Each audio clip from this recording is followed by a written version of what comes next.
থেকে একটা লোন উঠে হুজুর আমার টাকা আছিল 1 কোটি টাকা, আমি ব্যাংক থেকে লোন নিছি 1 কোটি টাকা, তাহলে আমার তো যাকাত নাই, কারণ আমার ঋণ আছে 1 কোটি টাকা।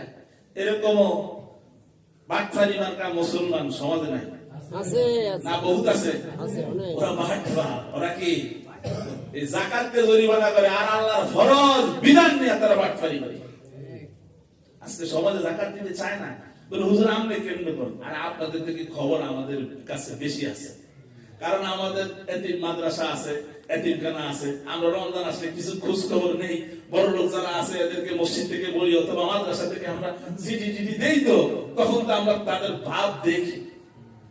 যাকাত দিতে চায় 10 লাখ টাকা যাকাত আসছে, কিন্তু দেয় কয়েকটি যাকাতের শাড়ি, 300 টাকা লঙ্গি, এরপরে কিছু টাকা দিয়া 200 টাকা 500 টাকা 100 টাকা। হুজুর বহুত দিয়া দিয়েছে, হুজুর এমন শেষ হয়ে গেছে না আর নাই। বর্তমান সমাজে এটাই চলে, বিশ্বাস না হলে পরীক্ষা করে দেখে।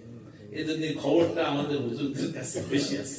আল্লাহ আমাদেরকে বুঝার তৌফিক দান করুন। আমিন আমিন। তাহলে ওয়াজ যাকাতু মাকরামা, যাকাতের আসলে কোন শাড়ি লুঙ্গি, যাকাতের কোন শাড়ি লুঙ্গি হতে পারে না। এমন ভাবে একজন ব্যক্তিকে যাকাত দিতে হবে, আপনি একজন ব্যক্তিকে যাকাত এরকম ভাবে দিতে হবে পরের বছর যেন তাকে যাকাত দিতে না হয়, সে নিজে যাকাত দেয়। একটা ব্যক্তিকে আপনি 1 লাখ টাকা দেন, 1 লাখ টাকা দিয়ে একটা ব্যবসা দাঁড় করে দেন, ও আর পরবর্তী বছর আপনার কাছে চাইবে, আপনার কাছে আসবে না, পরবর্তী বছর ওই যাকাত দিবে। কারণ কারো কাছে প্রয়োজনের অতিরিক্ত 50,000 টাকা থাকলে তার যাকাত কি ওয়াজিব, হাওলায় না হোক 1 বছর অতিবাহিত হওয়া সত্ত্বেও 100 টাকার মধ্যে আড়াই টাকা, এটা কার হক? গরিবের হক। 100 টাকার মধ্যে কয় টাকা? আড়াই টাকা। 1 লাখ টাকার মধ্যে কয় টাকা? 2,500 টাকা।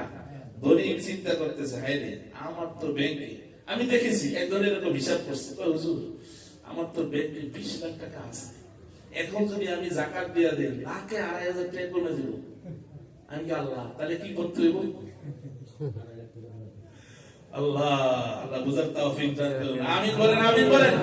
ওয়াজ যাকাতু মাকরামা, আল্লাহ নবী বলেন মানুষ যাকাতকে জরিমানা মনে করবে, এমন একটা সময় আসবে মানুষ সম্পদের যাকাত দিতে চাইবে না। আল্লাহ নবী বলেন তখন তোমরা ভাববে কিয়ামতের আর বেশি বাকি।